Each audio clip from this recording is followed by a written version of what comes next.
Right. Okay, guys. So the reason for recording is in good hope that we'll be able to share this with you as a touch point for you guys to be able to come back and review, go over, or whatever the case may be. Okay, cool. Well, today we're going to be doing anatomy and physiology. Um, I am hoping that everyone here is for the right class. If not, welcome along for the ride. Okay. If you have any questions, I do have the chat open that I can read um, while going through the content for you guys. Okay. Firstly, right.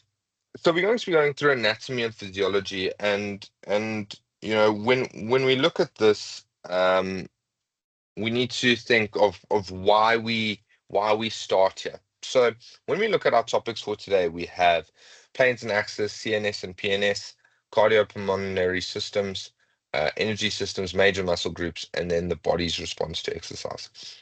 Now, why would it be important for us to start here? Like why? What do you think the overall goal is starting here? Why wouldn't we start with, I don't know, why wouldn't we start with going in depth to why push-pull legs is so popular? Why would we start here?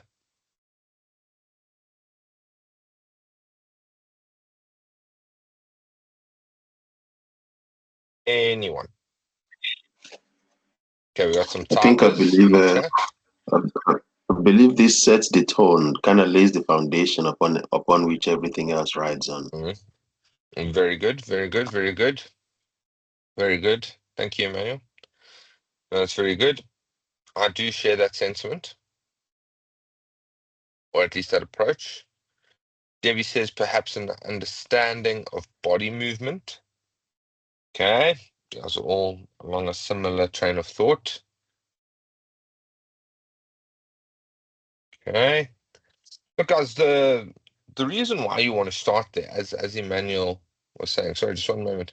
Rafiq said, I think it's to get us to understand how the body works before we put it through any kind of training.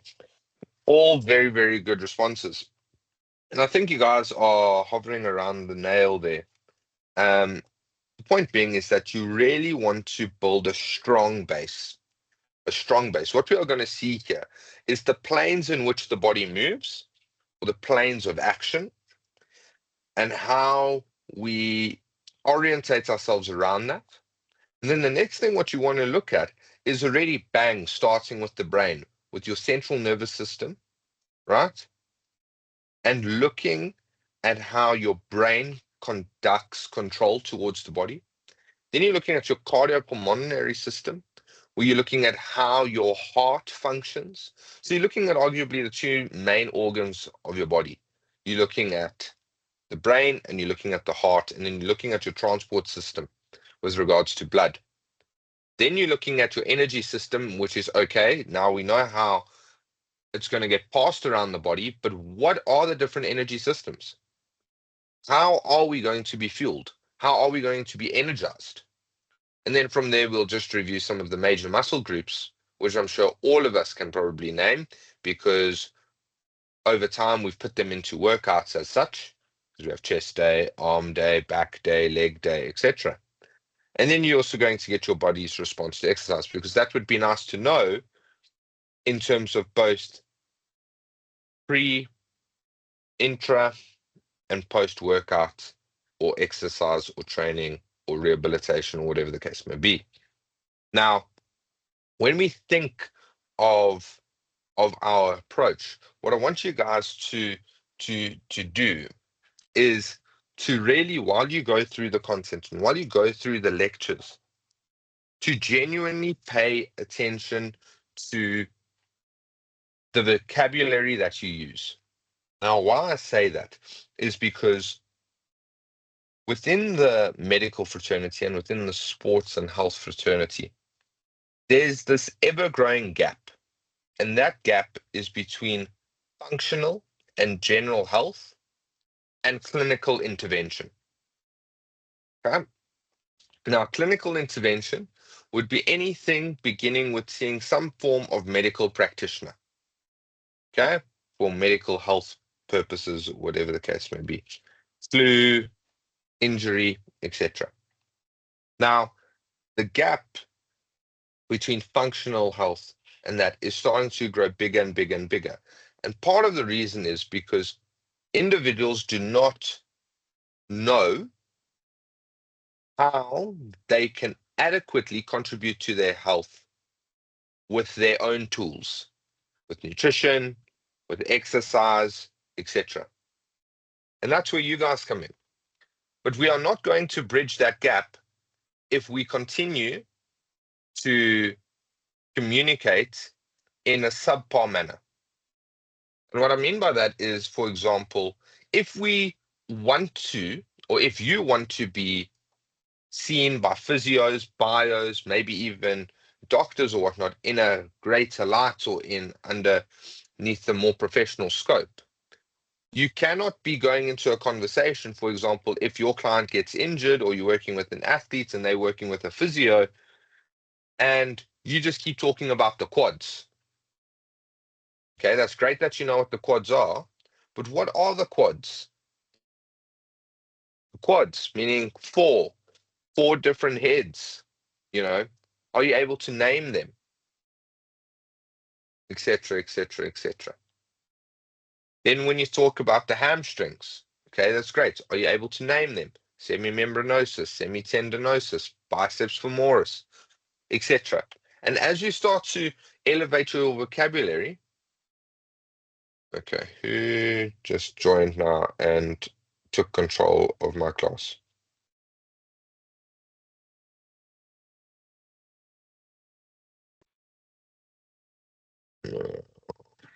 My apologies for that. It's I accidentally pressed something. I'm trying to get a better No, camera.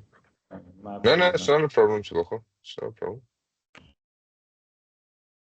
All right. But the main point, guys, is that when you want to do that, we really need to ensure um, that you improve your vocabulary, that you improve your ability to communicate across the various different disciplines.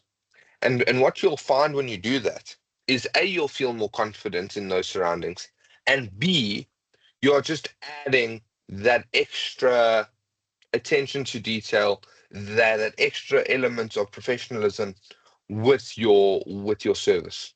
Now, I'm not saying now that when you walk into the gym and you have your client, you're going to be paraphrasing a medical textbook and you're going to be using all these various different forms of vocabulary, language, and association. That is not what I'm saying at all. What I'm saying is if you are able to communicate at a higher level, when you are engaging with various different professionals, different athletes, different clientele that cater for that, if you are able to do that, then you are going to be able to address a greater scope of clientele, and you're going to be able to add that service offering and add that element of service to yourself. Everyone on the same page. Because this doesn't just have to be a qualification. This doesn't just have to be a diploma or a certificate or whatnot. You can genuinely elevate yourself through this, provided on your approach. Any questions on the topics at hand? Can we crack on? Everyone ready? No questions. All right. This is going to end up being a very boring lecture for you guys if you guys don't answer questions or ask questions. Okay. So as we go through it, please let's try and go out of our comfort zone and ask some questions. Cool. Let's start with, excuse me, planes and axes, and we're looking at the anatomical position here. Now, what's really important about knowing what these different positions are is when we get into the various different forms of testing and programming, and you're going to do your initial consult with your clients, you're going to probably put them through these different axes. Why? Because we want to see muscular or physiological imbalances or structural imbalances. But we are not able to do that if we just look at it from a 3D perspective. Because when you look in 3D, you're not able to divide the body equally. Does that make sense? Okay, so we use these different planes and these different positions for us to be able to look, identify, and then we can move on. So if we look here with the anatomical position, you're standing upright. The head and eyes of the individual are directed straight ahead. The upper limbs are at the sides, the upper limbs slightly away from the trunk, palms facing forward, thumbs pointing away from the body, lower limbs are parallel, and the feet are flat on the ground and facing forward. Now, when you look at that, can everyone see my little red pointer here?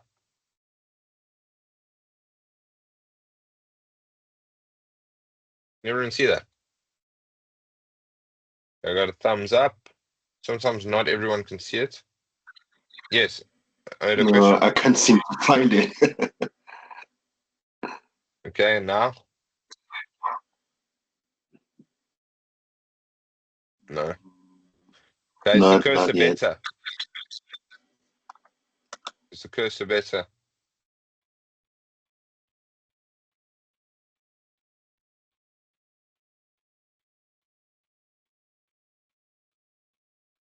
All right. Well, I'll try. Emmanuel, for now, hopefully you'll be able to understand what I'm saying if you can't see. Okay. No, it's fine. That's fine. Now, Yeah. when we look at that, oh, by the way, guys, I just got a notification. Halftime score is 10-7 to the All Blacks. So it would be great if we can stop knocking on the ball in the second half.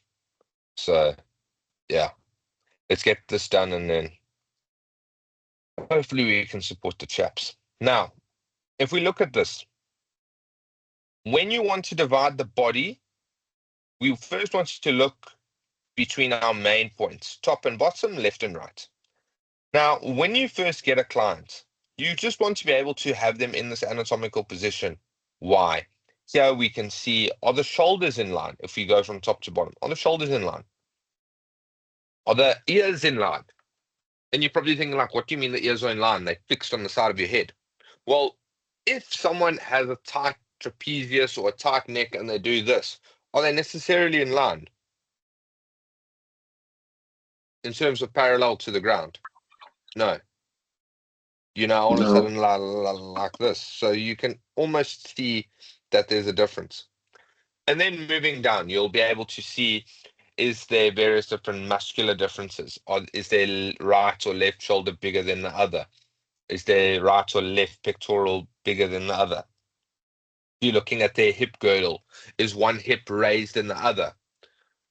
Etc., etc., etc. And you'll be able to just get an initial assessment of, right, those are the issues that I need to address first before we can focus on making everyone look like Ronnie Coleman or Jay Cutler or whatever the case may be. Okay? But we first need to be able to identify what needs to improve initially. Because if we continue at that, if you, for example, see a shoulder imbalance and you continue, all that's going to happen is that issue is going to aggravate over time. And eventually, you're going to have this huge imbalance, which will eventually probably cause injury. Because if one muscle is clearly dominant than the other, and let's say you're trying to do a shoulder press, and on one hand you have a 50 kilo, and on the other side you have a 50 kilo, but your right side can push 50 kilo, and your left side can only push 30. Yeah, you're going to be in Kakstrot very, very quickly. And the problem that you're going to have is a lot of the time we don't give our brain enough credits. And what I mean by that is you're always going to rationalize why you are able to do something, right? 9 times out of 10, you'll try and convince yourself that you're able to do it. The same as probably 9 times out of 10, you'll probably also convince yourself to not do it. But when you hover in that gray space, and you are going more on the side of lifting than not, because all of a sudden, and I see this in the gym. I see this in the gym all the time. All of a sudden, a guy who normally lifts 30, his gym crush walks in, he wants to go and grab the 40s. Now all of a sudden, you need to pray for the oak and hope that you can spot him with the extra weight. But if there's that imbalance, yeah, there's going to be a problem. Okay. And the same as when you guys, if any of you guys are interested in coaching people who compete and stuff like that, or whatever the case may be, managing that is going to become incredibly important. Now, we have three basic planes. Again, this is not a plane, this is a position. We have three basic planes: the sagittal plane, the coronal plane, the transverse plane. Cool. Sagittal plane.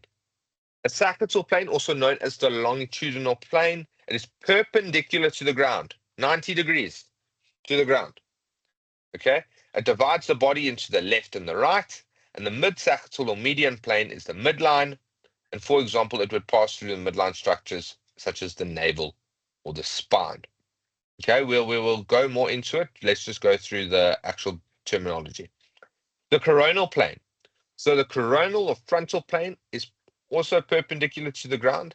However, it divides the body into the dorsal, so the posterior or back, and the ventral, meaning the anterior or the front. Okay, so sagittal, we have it divided into left and right. Here we have divided between front and back.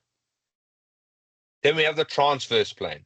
So transverse plane, also known as an axial plane or cross section, divides the body into the cranial, the head, and the caudal, the tail portions. It is parallel to the ground, which in humans separates the superior from the inferior, or the head from the feet. So that's top and bottom. So we have, again, sagittal, left and right. We have coronal, front and back. And you have transverse, top and bottom. Everyone on the same page? Should be quite self-explanatory. If you're looking at a piece of paper or at yourself, you're dividing yourself between left and right, so we can see imbalances from left to right. Front to back, is there an imbalance from front to back? For example, is there rounded shoulders, etc., etc., etc.? Do you have an anterior pelvic tilt? What's all going on when we look at you from front to back? Is there the natural curvature of your spine? You know, is your head protruding forward? Is it in a right position? Is it too far back? You know, what do you look like from front to back? And then the last one, from top to bottom, is there a distinct difference? Do you have these ginormous Godzilla type legs and quads, but your upper body looks like you are, you know, borderline malnourished? Or are you huge on top and you look like the stereotypical Dorito and you have these very unproportionate or improportionate legs? So this is really what you're trying to look at. But it's not just about muscular development. It's also about injury prevention. Okay? We have to associate more of this with injury prevention rather than looking at where we can pack on muscle. In time, once you understand your client's body better, then by all means, slap on as much muscle that is functionally possible for that individual within consideration to their goals and aspirations. Now, let's look at these planes and axes. When we look at this, we can now see that, remember, we spoke about the different planes, right? So the sagittal plane, you can see how it goes through the individual, divides them between left and right. Makes sense? We have the frontal plane, which divides between front and back.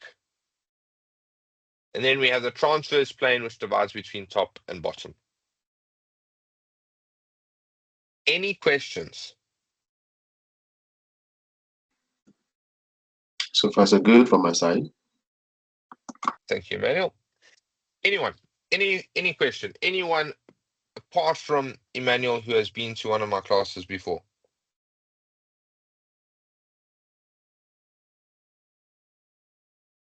I don't want to be like the high school teacher. I'll start calling out names from the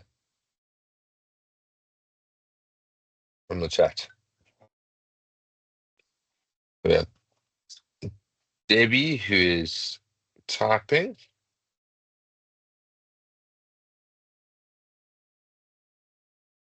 I believe we scored a try. Nice.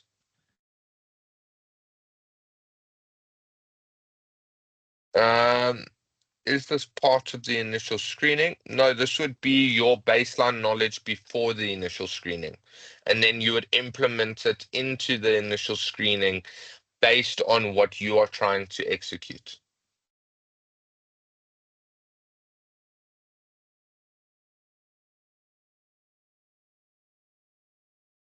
I just pronounce it sachatel. So more like a like sachatel, a sachatel plane. But pronounce it however you feel fit. I mean, you don't even have to pronounce it as the sachatel plane. You can also pronounce it, as we've said here, as the longitudinal plane. But you guys understand front, back, left, right, up, down. Okay? Now let's look at the different axes. So now, do not get confused, we'll go through it. Now you have the sagittal axis, you have the frontal axis, and you have the vertical axis. Okay? Now, the sagittal axis passes horizontally from posterior to anterior and is formed by the intersection of the sagittal and transverse planes. So, you use your hands. If the sagittal plane divides left and right, and the transverse plane divides top and bottom, you're almost doing this. Does that make sense? Now, where those intersect, there's going to be an axis. Would we agree? That's right. Okay, I don't mean to give you guys PTSD, taking you guys back to high school physics, but it's just for the sake of the lecture, okay? Now, or you can even do it like that. So you see, there's going to be an axis. Now, when we look at the frontal axis, it passes horizontally from left to right and is formed by the intersection of the frontal and transverse planes. So if now the frontal plane is like that, because you have front and back, and the transverse plane is like that, do you now see that axis? And then if you have the vertical axis, which passes vertically from inferior, so the front, inferior, from the bottom to superior to the top, is formed by the intersection of the sagittal and frontal planes. Now that is going to be slightly different because I'm trying to figure out how I'm going to do this with my hands. Almost like that, but if that makes sense, right? So you guys can do that when you're writing a test or whatever the case may be. You guys can think if you just use your hands with how they're being divided. But fear not, I'll explain how this works. With use of a diagram. So here you can see how we have the sagittal plane, left, right, transverse plane, top, bottom, frontal plane, front, back. Now, with our good old little term over here, sagittal axis passes horizontally. Horizontally, remember horizontally, the horizon, when you go to the beach and you look horizontally, from posterior to anterior. Okay? And it's formed by the intersection of the sagittal and transverse plane. So let's see that. Sagittal axis horizontally. Do you see that? Can you see that axis there? It moves. And you see how you have the sagittal plane and the transverse plane. Then if we go and look at the axis here, the frontal axis passes horizontally from left to right. And is formed by the intersection of the frontal and transverse plane. Okay? So we are looking here at the frontal and transverse. So we have frontal, front to back, transverse, top to bottom. You see the frontal axis there? Makes sense? And then we have the transverse axis, which is the sagittal and frontal plane. Do you see that transverse axis there? Now, this isn't now to say that you need to understand the laws of physics and all of that for you to know. It's merely if you know the definition and you know how to orientate it around an individual, then you got it. Okay, here you can also see the different planes, and you can see there's the sagittal axis going from front to back along the horizontal plane. You can see the frontal axis going from left to right. So remember, it's top and bottom. And then you have the transverse plane, which is, oh, sorry, the vertical axis, sorry, just top and bottom. So it's running from top to bottom or bottom to top. Pretty self-explanatory. I'm getting a lot of blank looks. We all confident at our ability to move on? Can we move on to the brain? Cool. Right. The nervous system. Okay. The central nervous system. Right. Well, okay, not just the central nervous system, but the nervous system in general has three specific functions. You have an input, an integration, and an output. Make sense? So if you pretend you have your plug point, right? You have electricity come in, it goes to the transformer or the little electrical component within your lamp. The lamp decides, cool, I'm going to send that electricity to the bulb, and the bulb turns on. There we go. You guys understand the nervous system. Cool. Lecture done and dusted. Thank you. Enjoy the rugby, everyone. No, I'm just kidding. It's not really going to be that simple. What you guys need to understand is that everything that you do has an element of sensory input, right? Whether you're looking, whether you're touching, whether you're feeling, whether you're smelling, whatever, there's an element of sensory input. But when we look at this from a training perspective, we need to understand the baseline of or the basis of neurophysiology before we associate that to training. Okay. So when we look at that from the nervous system point of view, your sensory input is going to be the sensory receptors that are present in the skin and organs respond to the external and internal stimuli by generating nerve impulses that to the central nervous system. Okay. Then you're going to have your integration center, which is the brain. And the brain and the spinal cord of the central nervous system combine and sum up all the data received from the body and send out the nerve impulses. And then you're going to have your motor output, which is the nerve impulses from the central nervous system, go to the effectors, so your muscles and your glands and your organs. And the muscle contractions and gland secretions are responses to the stimuli received by the sensory receptors. That is it in a nutshell. Okay. You're not here for neurophysiology or neuroscience, so we're not going to go into the intricacies of central nervous system functioning. But what we can do is we can just understand that we receive information, those impulses travel along your neurons to the brain. The brain integrates it to see what am I trying to feel? I'm feeling that the stove is hot, so my senses are telling me that there's heat. The brain then says, okay, I can, through the various different parts of the brain that gauge temperature, there's a hot exposure right here. I need to move my hand as a defense mechanism. Sends that impulse back to your hand to make you go, ow, and move your hand. All within milliseconds or microseconds. Okay? So you're looking at that. And what travels along the nerve is called an impulse, right? But you have a neurotransmitter that generates that impulse.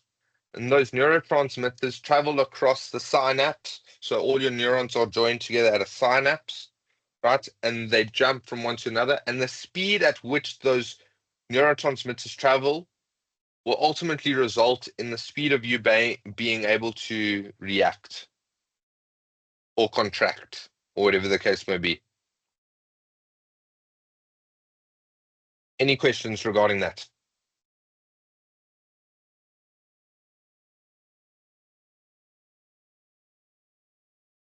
All good. Right.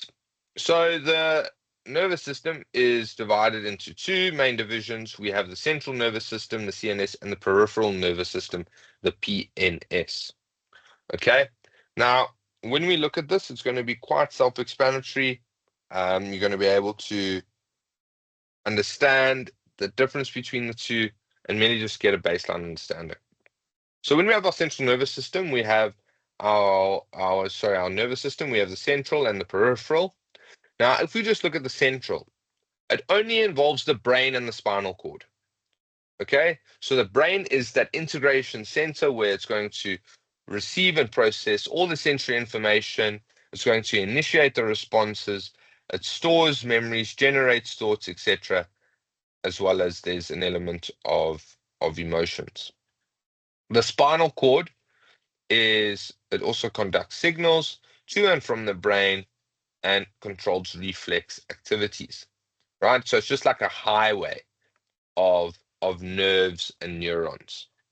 Then if we look at your peripheral nervous system, now here we are looking at your motor neurons and your sensory neurons. So your sensory neurons take from your sensory organs, your fingers, your skin, etc., to the CNS, so to the brain and the spinal cord.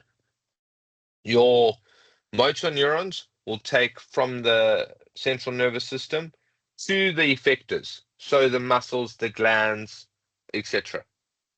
Now, when you break down the motor neuron side of it, you have your somatic nervous system and your autonomic nervous system. When you look at from a somatic point of view, this is merely controlling your voluntary movements, right? So you voluntarily choose to touch the counter. You are voluntarily choosing to pay attention to this class, or hopefully you are paying attention. All of that is voluntary. When you look at autonomic nervous system, you're looking at things that you do not have control over, right? Like breathing. You can try and stop breathing, but eventually, if it's based on your own control, you'll gasp out for air, right? Blinking, etc. I don't think I can increase the font because it's an image. Sorry,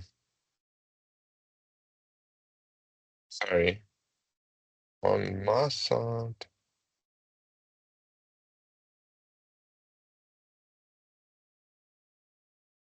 Okay, let's try it better.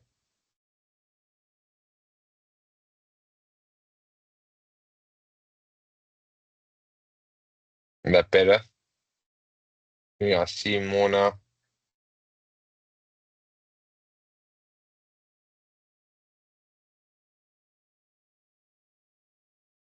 Okay.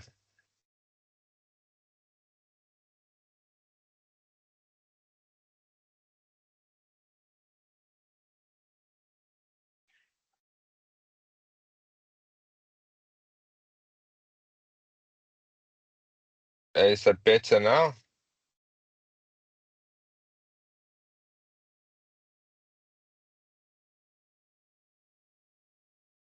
Mm. Debbie says slightly.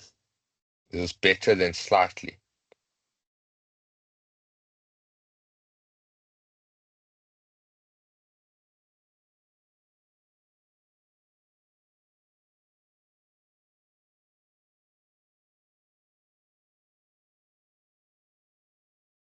Okay. Right.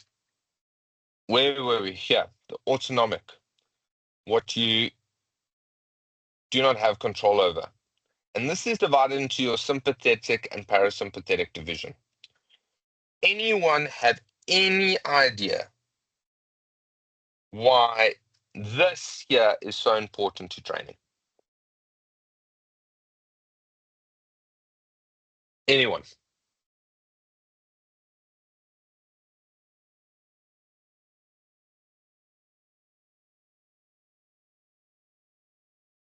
Excuse me.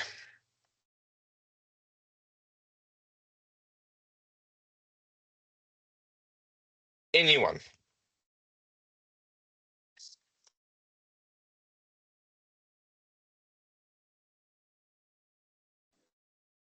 Okay, I have some typing. Why is the autonomic nervous system so important when it comes to training?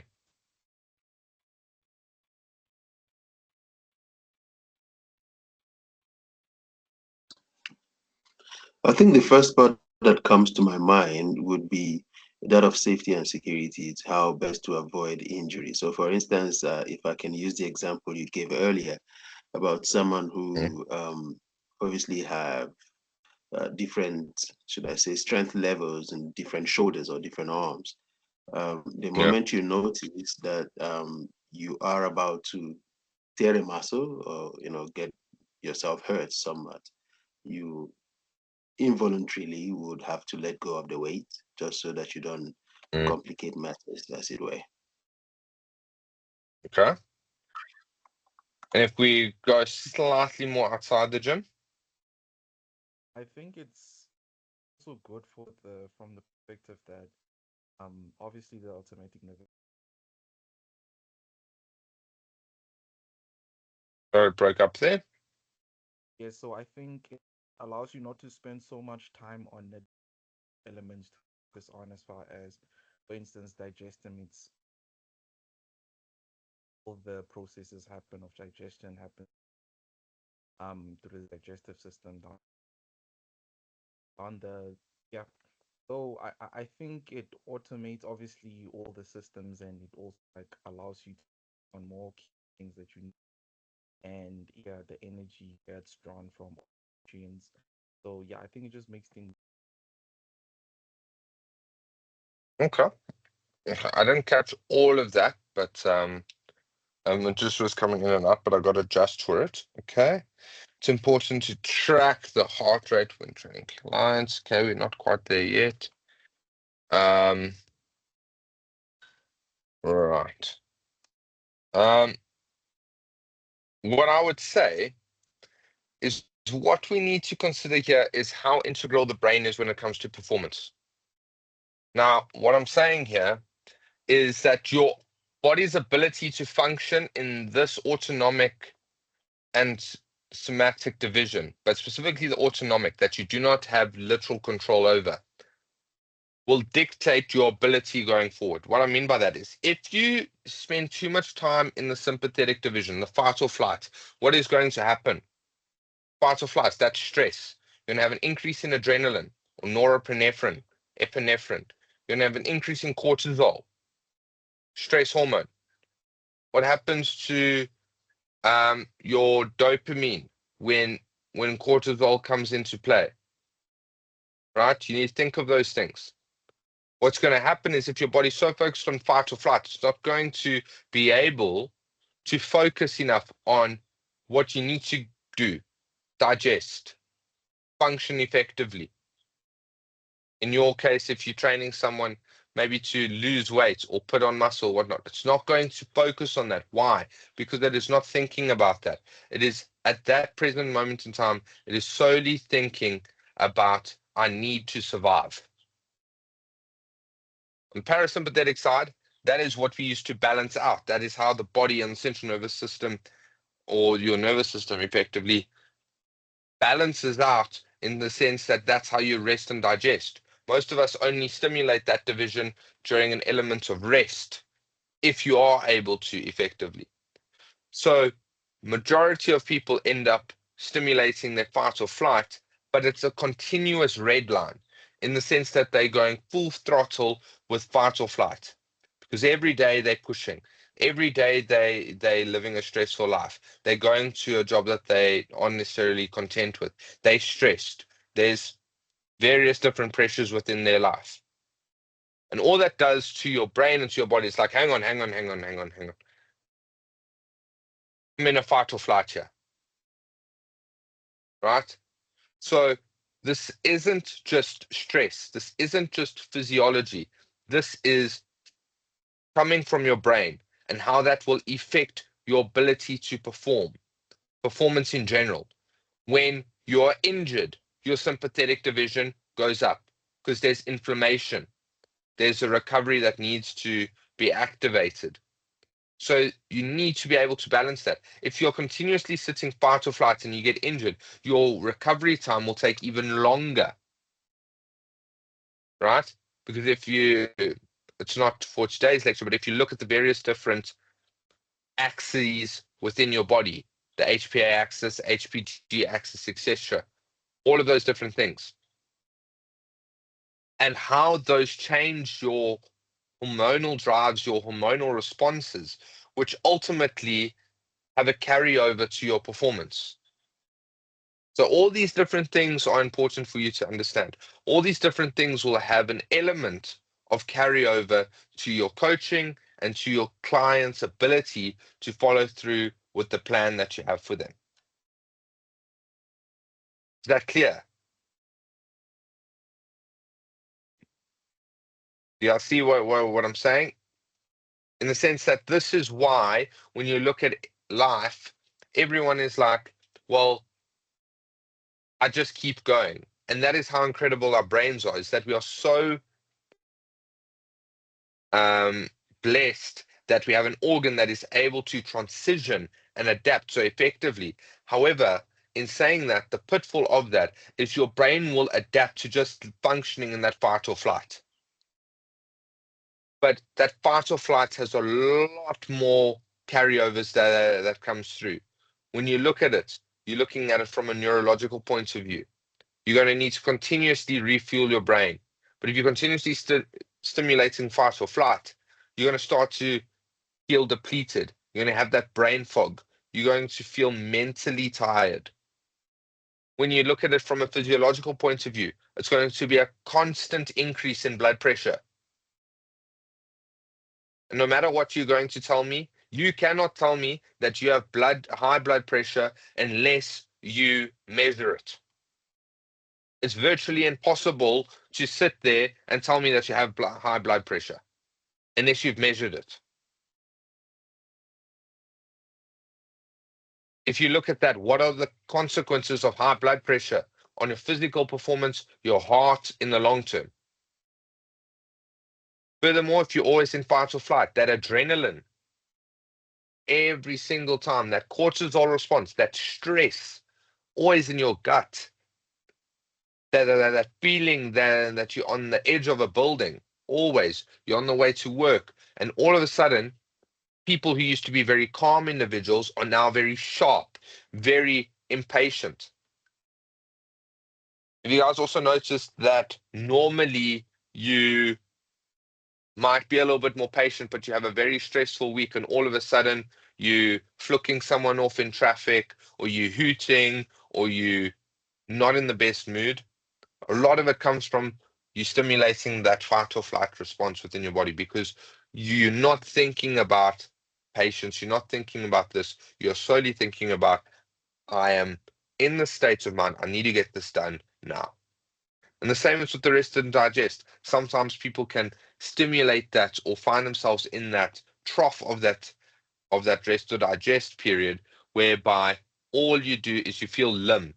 You always feel tired. You always feel on the other side of the fight or flight. You don't feel on edge, but you almost feel numb. So being able to shift between this and understand all of this will be able to show you how you can understand your client's responses. So when they're talking to you, when they're giving you feedback, you're able to see how you're able to do that. Now, let me just read some of the comments here. Taboko says, muscles need nutrients to repair and develop. Rest also gives the body a chance to balance and replenish essential nutrients there in the body. Correct. But now, if you're stuck in this fight or flight, or if you're stuck in the rest and digest, you are going to get an compensation on either side. You understand what I'm saying there? Davey says, what's the best way to combat or manage this fight or flight state? I think it's a general issue in JHB. It is a general issue, but majority of the problems that you have is that individuals' brains have become so strong at understanding that and being able to hover within that and still find some form of day-to-day function that we just get used to the next new.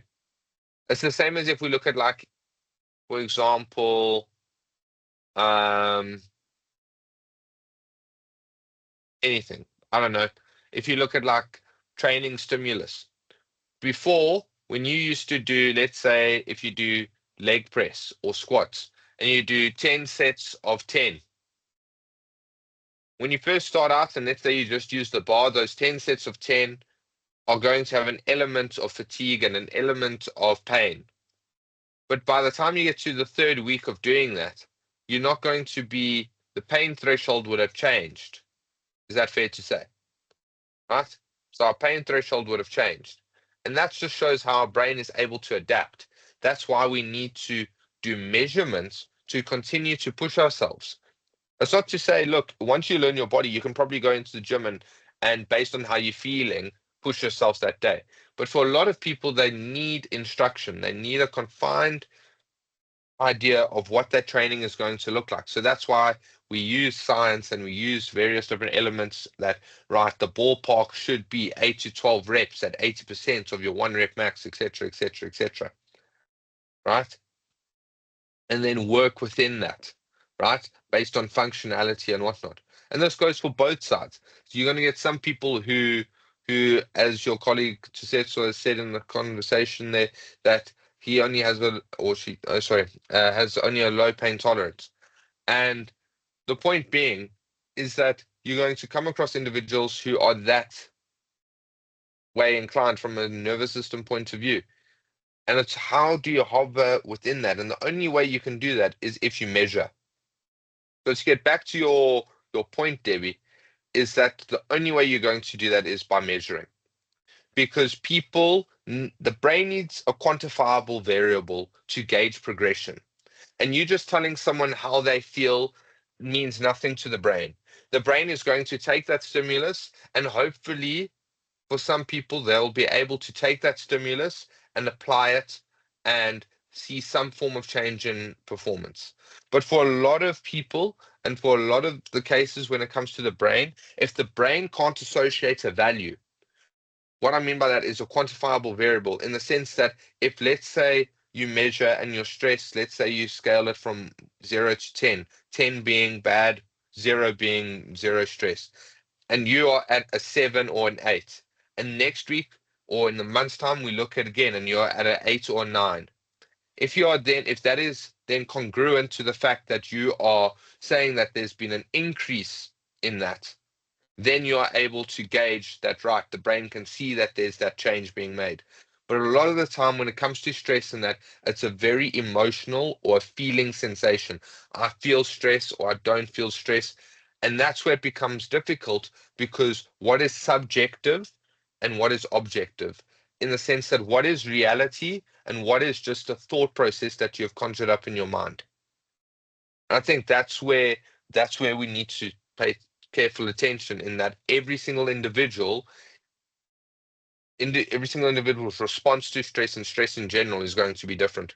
Would we all agree? Right? The way I receive stress or the way that I stress would be different to you.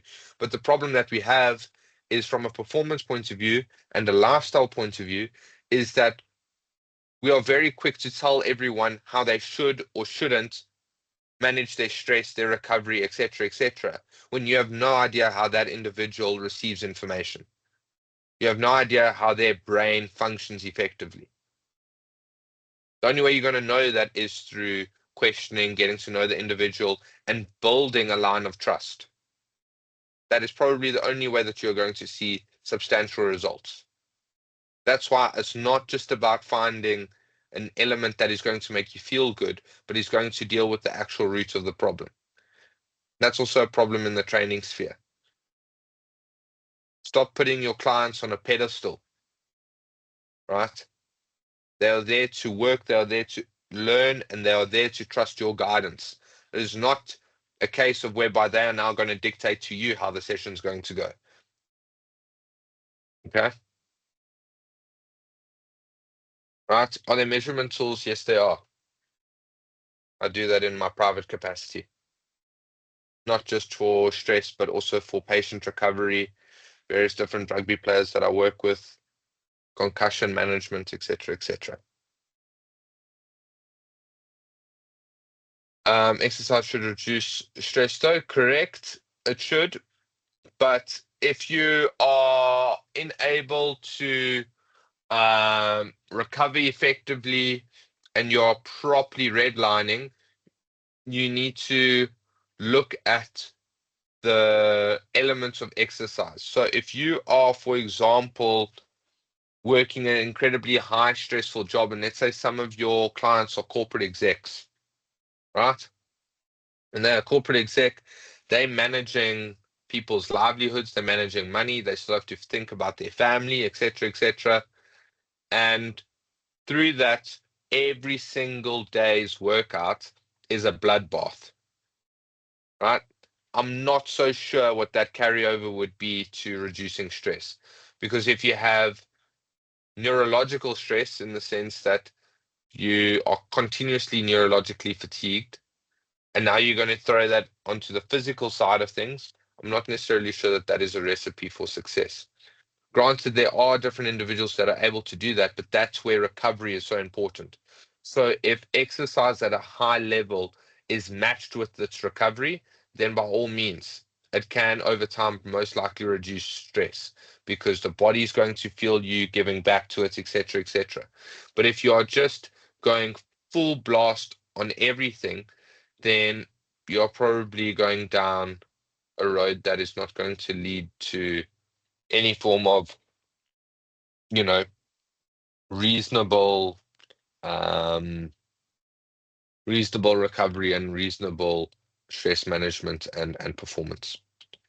Would everyone agree? If you do not agree, you're more than welcome to give your own opinion. Just because I say it does not mean that it's true.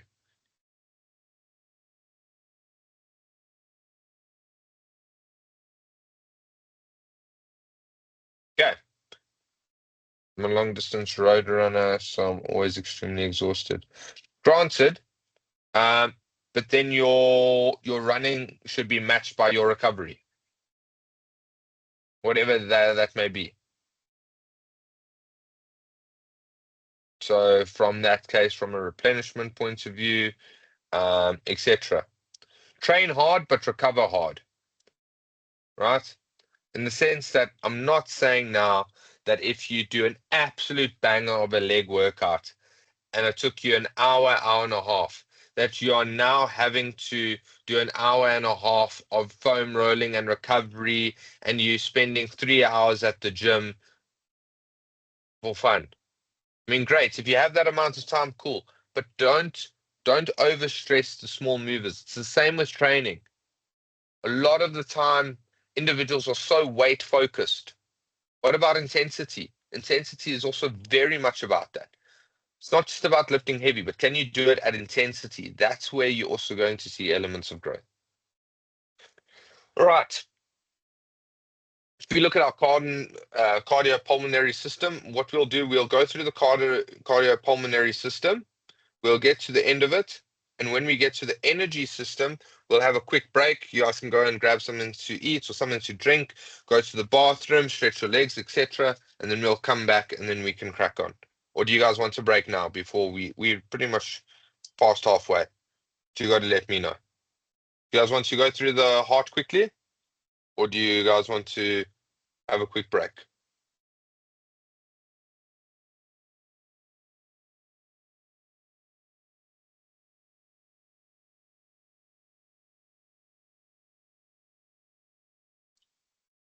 Let's continue. I'm okay.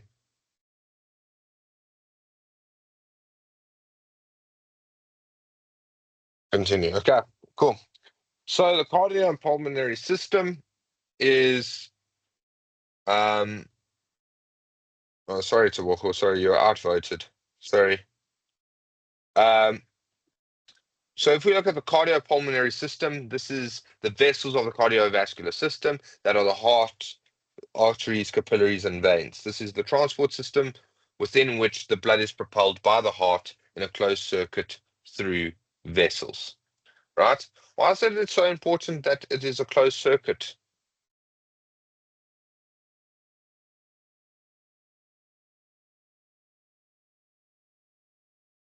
What is the one thing that we look at when it comes to the system specifically that we try and manage? We arguably measure it. Well, not arguably, we do measure it. I'm guessing you're referring to the heart rate or Okay, blood not just pressure. heart rate, but Debbie has put it there. Yes, correct. Blood pressure.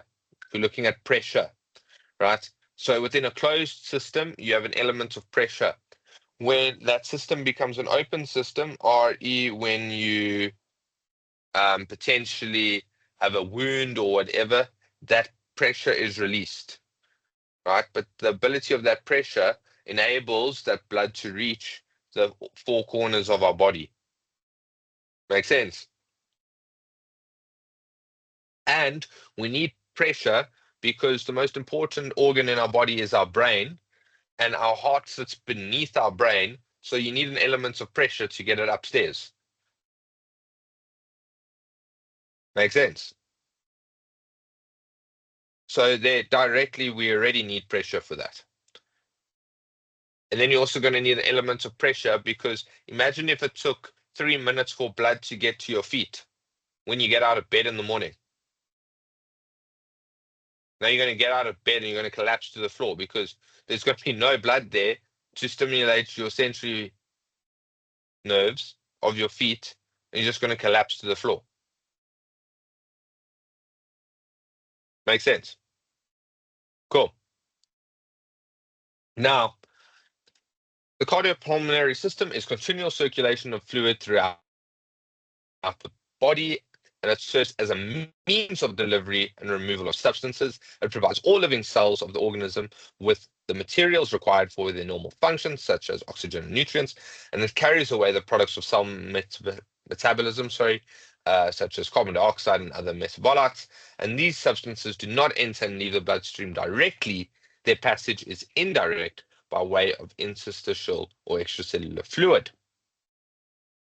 Now, the regulation of the cardiovascular system occurs via the innumerable number of stimuli, including changing of blood volume, hormones, electrolytes, osmolarity, medications, adrenal glands, kidneys, and our good old, the parasympathetic and sympathetic nervous system plays a key role in the regulation of the cardiovascular system.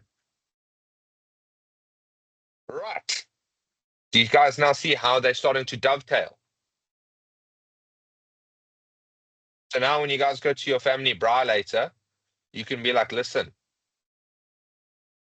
I can tell you what's happening with those brandy and cokes. And it's not making you an expert referee. Okay. No, I'm just kidding. Okay. You guys need to also laugh a little bit more. Like lectures aren't meant to be so hectic, man. You guys are sitting there as if like this is like, life or death. It's Saturday, you know. Grab a Starbucks, have a laugh, right? Cool. Now, if we look at this, now the human circulatory system consists of two main sections arranged one after the other in series. You have systemic circulation, which is from the left ventricle as the pump, and this is roughly 85% of the circulation. The remaining 5% is in the heart with a high intravascular pressure. So it's in your vessels. You then have pulmonary circulation, which is the right ventricle as the pump, which is 10% of the circulation, a low pressure system with low intravascular pressure. The pulmonary circulation allows for oxygenation of the blood. The systemic circulation provides oxygenated blood and nutrients to the rest of the body. Why?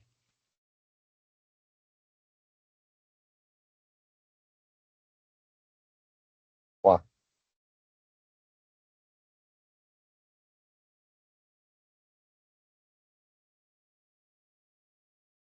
anyone with a hint of an idea why the systemic circulation is so important? Why it is so high, roughly 90%?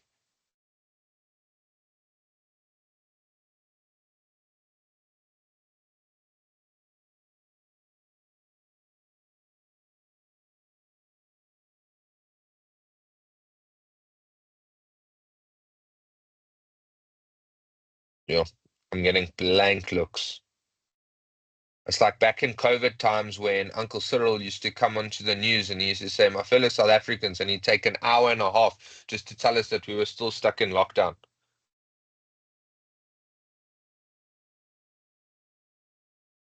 Your Tabogo's typing. He's he's bringing us the good news. He's just chat GPT'd his answer and he's copy and pasting. How the food is transported to the body? No. That would be more our digestive system, but it does involve our blood.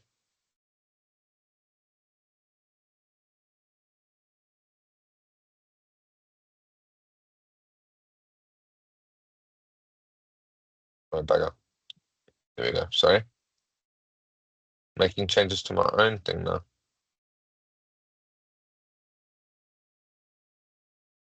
Debbie's typing.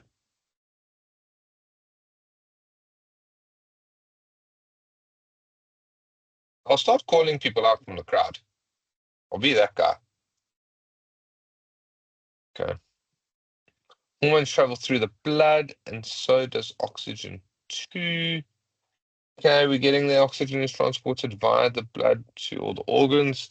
Okay, I think you guys are slightly missing what I'm asking. I'm asking why, under systemic circulation, does it account for 90% and with high intravascular pressure? Like, it's all fair and well for us to read that, but why?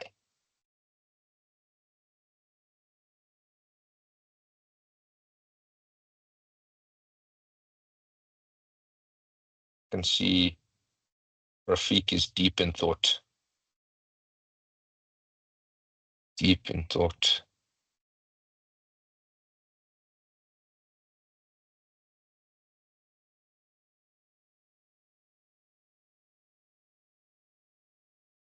Miss Bester is currently posing for the cover of her latest book. You know how when you guys open the book and there's just the author like sitting there like looking very ominous and wise.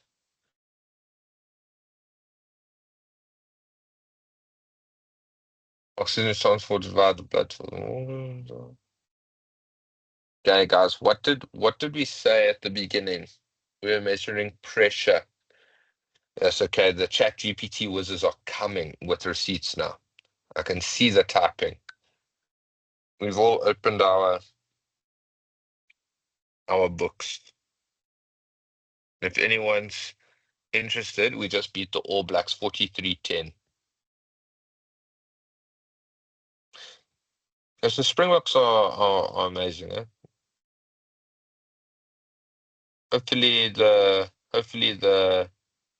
ladies will be able to replicate that. And also, you guys see that Bafana is probably going to qualify for the next World Cup. Sure.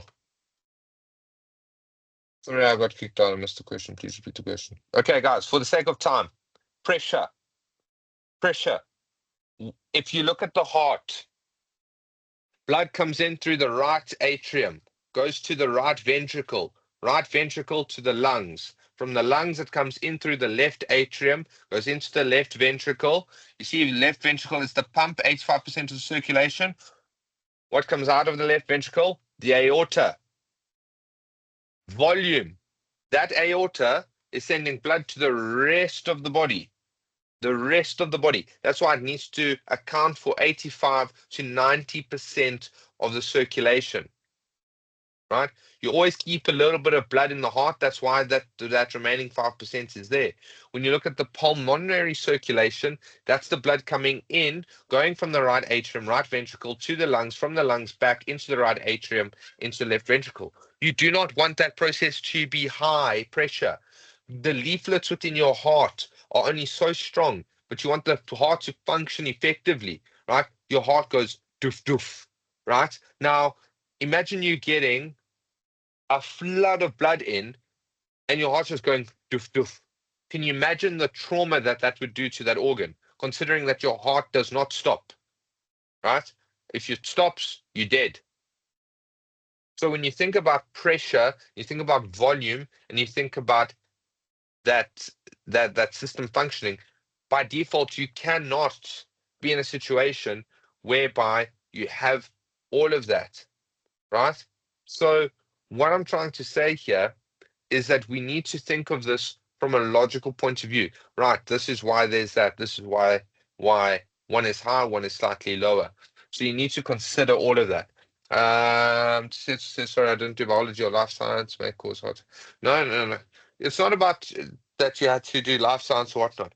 I'm just trying to see that you guys don't just take in information, but you understand how that information can be applied, right? Because it's all fair and well for you guys to be a great textbook. You go to your bra later, or you're chatting to people and you're saying all these cool things. But if you do not understand the carryover of that performance, at the end of the day, it's just knowing a lot of information for the sake of knowing a lot of information. Cool. And now you guys are able to see that, right? Here we have the various different systems. I will zoom in. That's not the best image. So I got it from a textbook. Let me try this one. There we go. So if we look at this,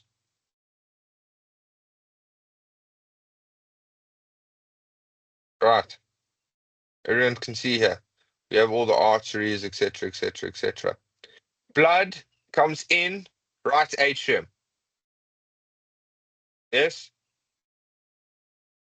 right ventricle to the lungs. Lungs in left atrium. Left ventricle out through the aorta, all the way to the different parts of the body. Right?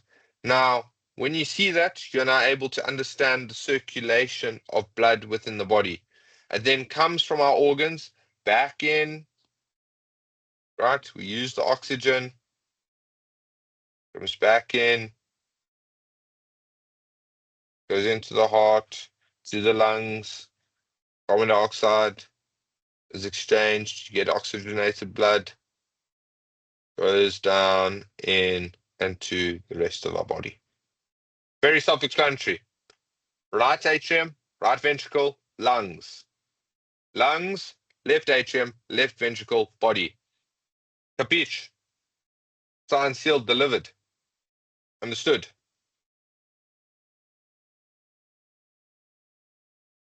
Very simplistic. Okay. But the effect of that is quite prominent. All right. Here's our energy systems, guys. Let's take a mandatory. Let's just take 10 minutes or so. If you guys want, let's try to be back by 1:15. Let's quickly go grab something to eat, grab something to drink or whatnot, grab a water, go to the bathroom, whatever the case may be, call a friend, whatever the case, and then let's come back and we'll finish with the energy systems, the major muscle groups, and the body's response to exercise, and then that will be done. But I want you guys to take a quick break. I don't want to overload you guys with information, and then quickly grab that, and then we'll be back in 10 to 15 minutes. Okay, everyone agree with that? If you have any questions during the break or whatnot, please just put them in the chat, and then I'll address them as soon as we are back. Cool beans. See you guys now in 15 minutes.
All right, everyone back. Everyone ready?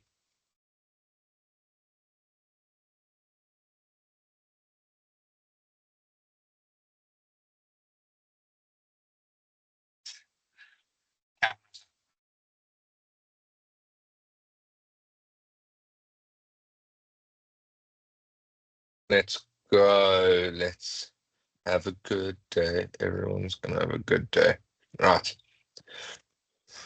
Cool. All right, ladies and gents, let's just check. Anyone have any questions from earlier?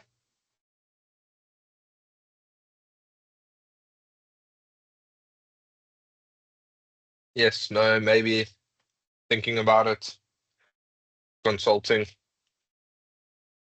need to find a friend. No, all good. Okay.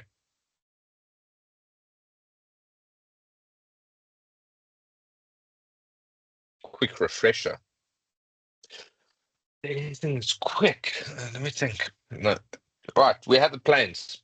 Guys, remember sagittal plane, left, right, frontal plane, front, back, transverse plane, top, bottom. Take that into the different axes, sorry. When you have your sagittal axis, right? That's your sagittal plane, transverse plane, frontal axis, which is frontal plane and transverse plane. And then you have your vertical axis, which is your frontal and your sagittal planes intersecting. All right. Then when you think of your brain, we have your nervous system. Remember, you have your sensory input, your integration center, and your motor output. When we think of that, your nervous system is divided into your central nervous system and your peripheral nervous system. Central nervous system comprising of your or compiling of your brain and your spine. You then have your peripheral nervous system. You then have your various different. You have your somatic nervous system. You have your autonomic nervous system, and then that's broken down into, you know, your sympathetic, excuse me, and parasympathetic division. And then, yeah, from there, then we discussed those various different attributes. When you look at the circulatory system, so the movement of blood, sorry, by your heart and your vessels, arteries and veins. Blood comes in through the right atrium, into the right ventricle, to the lungs, comes back from the lungs, goes into the left atrium and out via the left ventricle. And then here we are with energy. Any questions regarding that brief summary? Was it sufficient?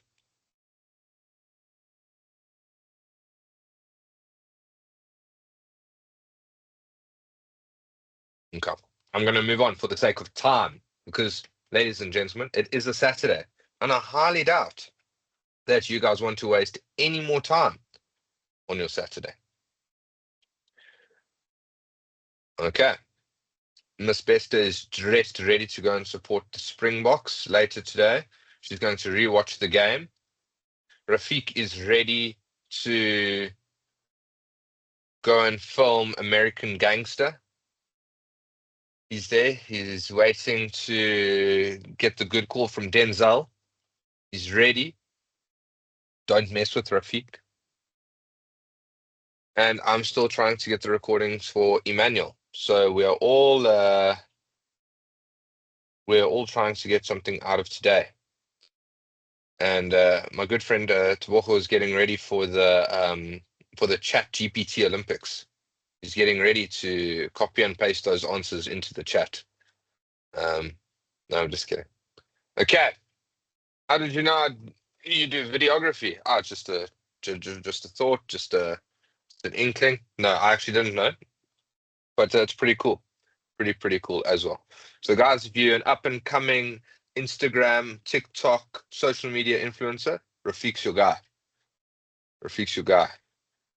He'll give you that extra HD quality. 10K. If we have 10K, I think we have 10K.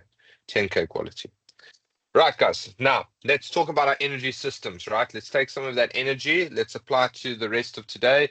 Let's get in, let's get cracking, and then let's get out so we can all go and crack on with what we need to do, hopefully accompanied with an Arsenal loss later today. So, let's go. We have your ATP phosphocreatine system, your anaerobic glycolysis system, and your aerobic system. Right. This is how we get energy. So primarily, we start off with ATP and your phosphocreatine. Yes, that is talking about the creatine that is not a steroid that you can buy from Dischem, Clicks, Game, online, what, Take a Lot, Amazon, you name it. Right? Yes, that is the place. Now, when we look at that, ATP, adenosine triphosphate. You have your phosphocreatine system that is only going to last for a short period of time because your storage system of that is very small, right? And its use is only going to be in short bursts, right? When you look at anaerobic glycolysis, the glycolysis is taking what? Using what? What do you think? Glycolysis. What does it make you think your body is going to use? Glucose. Glycogen. Or Yeah. glycogen, yes, glycogen, and then converting it into glucose. Glycogen is stored form of glucose. So yes, Miss Bester once again hits the nail on the head. I wonder if it's just because she saw the Springboks absolutely annihilate the All Blacks. Right? Now, you're going to take that glycogen, you convert it into glucose via various different cycles. Right? And then you are going to get to the last one, which is the aerobic system. We also have fatty acid oxidation. We have all of those things, right? But it's important for us to understand how we are going to use that. How does it go into our functioning, nutrition, supplementation, etc. And you will eventually start to see that a lot of the stuff that we actually try and do in and around our workout, we are actually just doing because it looks cool and it tastes good, not because it actually is currently contributing. Does that make sense? It's like, have you over here? If you go to Virgin Active, put a thumbs up. If you go to Virgin Active, just put a thumbs up. And this isn't to hate on Virgin Active. This is just to prove a point. Yes, she said so. You raise your hand. Oh, my apologies. I was just saying I'm a Vision Active member. Sorry. Okay, okay, not a problem, not a problem, not a problem. All right. Now, the point being, guys, is Virgin Active has this wonderful deal with Kauai, whereby if you gym 2 to 3 times a week and you go consecutively, you get a free smoothie, right?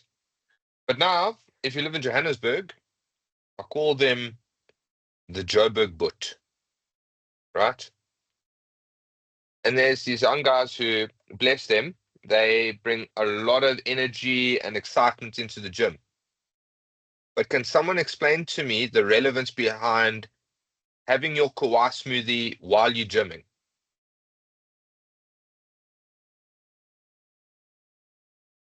Do you know what I mean? So what I'm trying to say is what we're going to see here. It's not to hate on anyone or anything like that. People must do what they want to do, and let's empower people to feel comfortable in what they want to do. What I'm trying to say is a lot of the time there's a lot of this miscommunication, and especially younger people, we go onto TikTok, we go onto Instagram, YouTube, etc. And just because we see someone do it that has 1 million followers does not mean that there's any carryover benefits of doing that. There's a lot of things behind the scenes, brand deals, marketing material, relevance, etc., that go into this, right? But when we see how our body, it's not saying that the smoothie is bad. It's not saying that what the intention is bad. It's just that where that is placed into the carryover value of that may not necessarily be as accurate as what we thought. Do you guys understand where I'm coming at from this response? It's not to say that's wrong, but it's just that where can we maybe improve to maybe better understand, excuse me, on how we can approach nutrition. Now, if we look at this, our ATP phosphocreatine system or our phosphagen system, right? Now, this is the immediate source of energy for short, intense activities, such as sprinting. Anyone a sprinter here? Athletics, anything like that, right? When you run and you sprint, in the first, I don't know, 4 to 5 seconds, you're using solely your ATP phosphocreatine system, right? Your adenosine triphosphate, ATP, is stored in the muscles, is broken down to release energy. However, the ATP stores are limited and can only sustain high intensity efforts for a few seconds. Now, if we look at that, if Usain Bolt decided to eat a bowl of oats so easy, or milli meal, or pap, or whatever, before he sprinted or had his race, is he really going to get the energy that he needs for his race from that? Specifically, I'm talking about the event specific. I'm not saying energy over a day, energy for a workout, whatever. I'm saying for that specific race, he's getting ready for the 100-meter final at the Olympics, and you are his trainer. Are you going to, based on what we've just read, are you going to be advocating for a bowl of milli meal or pap or oats for him?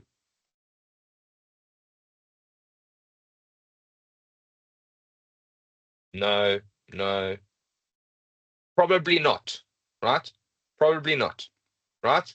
Now, we are not a dietitian, we are not a nutritionist, but based on that, on how the body is going to use that, we would probably err on the side of not doing that, right? Would that be fair to say?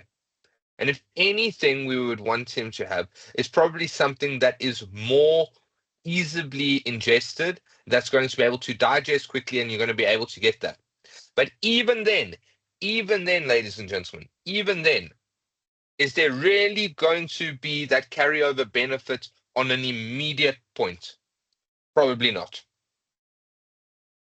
If he's having a jelly baby on the way to the starting blocks, that probably is also not going to have that, because are we guaranteeing that he's going to be able to digest that jelly baby, get the sugar from it, and be able to have that sugar activate within 30 to 90 seconds?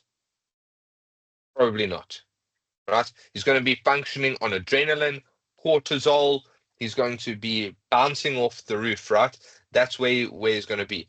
But it's important for us to see this, that probably the best thing would be to load him with some form of carbohydrate or some form that he's going to have a quick element of sugar. But it would be to ensure that he is able to function effectively within this range of your ATP and phosphocreatine system. Does that make sense to you guys? Right? Now, if that is short, then what about our anaerobic glycolysis system? So when the ATP phosphocreatine system is depleted, the body then turns to anaerobic glycolysis for energy. It involves the breakdown of glucose or glycogen, which is the stored form of glucose, to produce ATP. However, unlike aerobic metabolism, anaerobic glycolysis does not require oxygen. It can provide energy for activities lasting up to 2 minutes, such as high intensity weightlifting or sprinting. Now we in the zone of looking at this from a more long-term point of view. And when it says sprinting here, we're looking at anything longer than 100 meters. You're looking at 200 meters, 20 seconds, 400 meters, 45 seconds or so, etc. Now, when we start looking at this and when you start looking at training, right, now we can start to see, right, now we see why some pre-workout meals are stereotypically oats and whey, or, trying to fuel the body, etc., right? Or rice, or whatever the case may be. Because we know that where we are going to be training, right, yes, there will be that initial ATP phosphocreatine usage for some things, but over our whole workout, we're probably going to be functioning with glycolysis, right? So we're going to be the body's going to look for carbohydrates. That's why sometimes, have you ever noticed the difference between your energy levels. And when I say energy levels, I'm not saying that you down 2 Red Bulls or 2 Monsters on your way to the gym. I'm saying that like you guys must try this stuff out in the sense that before you maybe exercise your next time, give yourself an hour or so, have something, and then go and train and see if there's an actual energy carryover or a difference between what you were doing and what you now do, right? And just see well what you're able to do and see that you can, translate that. Okay. And all that it is about is just looking at how the body is going to function to make sure that you have the right fuel at the right time to ensure that you are able to function effectively. Is that fair to say? Right? Now, it's the same as if you look at a car, right? You're probably going to end up using fuel, oil, etc., etc. But if for the car to move the first 50 meters, right? Granted, we want everything working in the car, but the primary moving tool there is probably the fuel itself. Hey, you're not going to be able to move if you don't have fuel. But what do you need before you have the fuel? A battery, right? Because the car's not going to turn over if you don't have the battery. So let's look at the battery being the ATP, right? The fuel is going to be the glycolysis. And then when you go further along, you need everything else to work effectively, such as oil, etc., etc. Quick question here. Would you recommend an hour interval or 2 hours after a meal before an intense workout, as you mentioned? That is individual specific. That is individual specific. How many of you guys follow bodybuilding?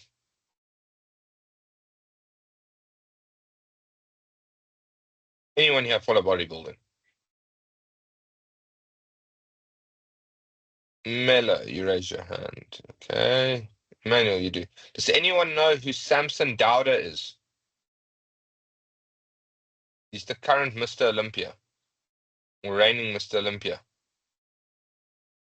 If you look at him, he is huge. He's roughly 320 pounds and he is roughly 2 meters tall. He is ginormous. Now, if you look at scientific literature, they'll probably say to you that you probably need to consume food about an hour to an hour and a half before you train. He can eat half an hour before he trains, and that works fine for him. Other people, they eat an hour before they train and they feel bloated. They feel that they can't, I would say, train effectively because they feel that they're still full. It really depends on yourself. So that's where you guys are going to have to play around, or if you're with clients, you're going to have to see what works best for them. What are they able to digest effectively? Some people will have potato, and potato digests a lot better for them than rice. Other people prefer rice to potato. Whereas in some cases, some people prefer hybrids. For example, you can have like a cream of rice, or you can, have oats or something like that. Everyone's going to have something different, right? Everyone's going to have something that's going to cater for them, their lifestyle, their palate. And that's where you as a coach come in to navigate that space with them. Would that be an agreeable approach? Well, what's your guys' thoughts on that? Would you guys agree with that? Okay. Is there anyone here that does athletics or has competed in athletics before? Yep, I have. Okay.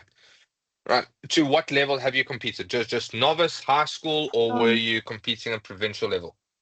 I did it 1 year. I did KZN athletics. KZN. Okay. Hmm. Very well done. I also do Oh, cycling. So my main sport is cycling. cycling at the moment. Yeah. Okay. Okay. Well, that's a perfect example now. So now, if we look at that, right? If we're looking at training and if we're looking at supplementation, if we're looking at energy utilization, right? At the beginning of when you're going to run or if you're going to cycle and whatnot, I highly doubt that the last thing that you want to do before you get on your bike is to feel like your stomach's protruding out of your cycling suit, right? Yeah. And you're feeling bloated and full. You're most likely going to be sticking to gel sachets. You're probably going to be sticking to very much more of a liquid and making sure that you are sustainable from an electrolyte point of view.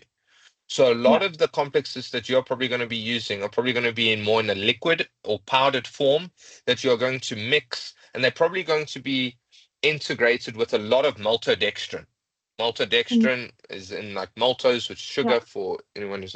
So you're going to be more carbohydrate dominant. Why Yes. would you be Yeah. more carbohydrate dominant and not protein dominant if you are training? Because you want to refill the tanks, your energy tank, like keep it consistent so you don't crash and Mhm. bonk, Okay. essentially, just run out of So you want energy. to keep it, but then why? But why still focus more from a carbohydrate point of view? Why? What about protein? Because protein also has benefits of growing muscle and it can provide energy. But why carbohydrate specific? Yeah. Well, I know protein is not really good for your stomach while you're riding. It's not. It's more to like I don't know. You take protein afterwards to refuel your muscles and to like. Hmm. Well, I'm struggling But to get what the is right way to. the? No, no, that's fine. But why? Why do you think so? You were chatting about the stomach, which is right. Yeah. Why specifically the stomach? What is so integral while you are training that you need, and why then the carbohydrates are so much better? The I'm looking carbohydrates for a specific digest route. easier. There we go. Thank you. Yeah. Digestion, guys. Digestion. Thank you. You answered that very well. So now, guys, what I'm trying to get to you guys here is that when we look at this, right, digestion is going to be the key mover from a performance point of view. Like, like Miss Bester has just explained to all of us, right? When she cycles, she's more trying to focus on replenishing her energy and that. That's the main mover when it comes to performance, is what you need right there and then, right? What you need right there and then. Granted, when you are training in the gym and you're focusing on muscle hypertrophy and training, yes, it would be nice to have some protein in there because we're breaking down the muscle, we then pulling it back together, pulling the muscle, pushing, etc.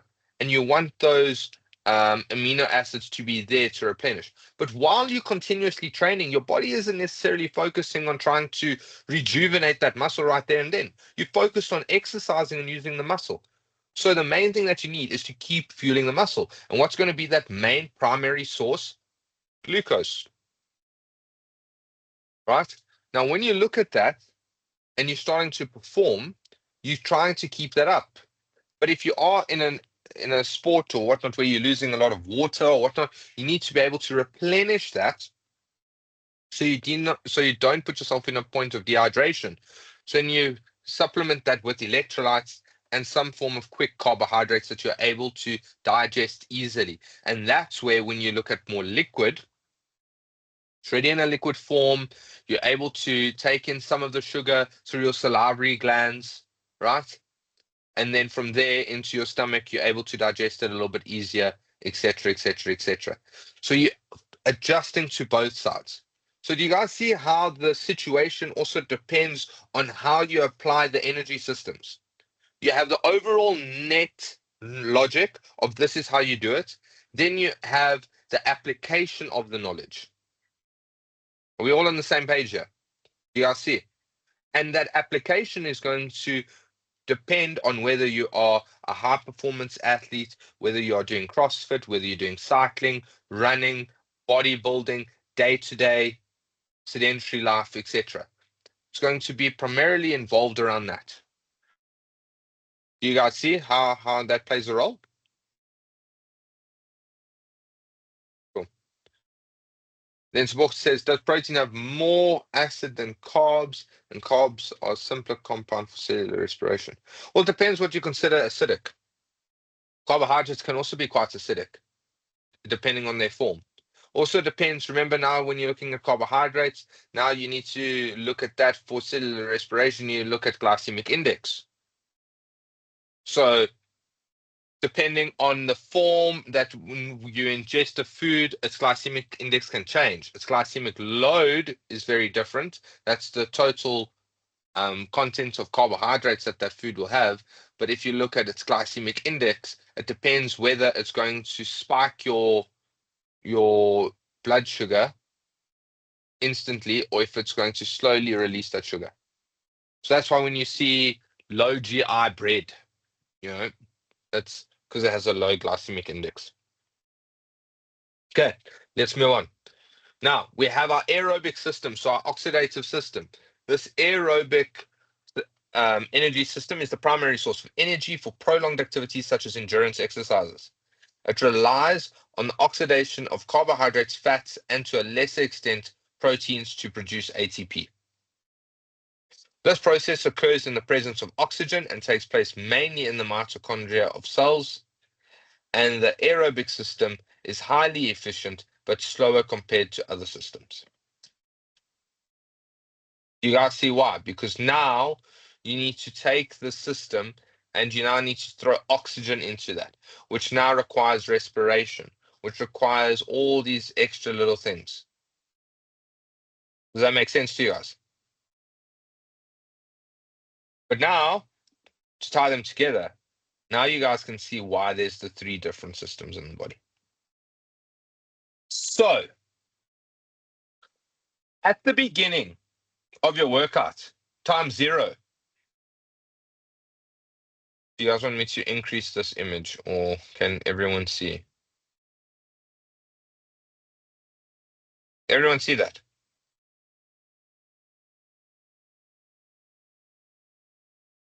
Okay, I'm getting some nods. All clear from my side.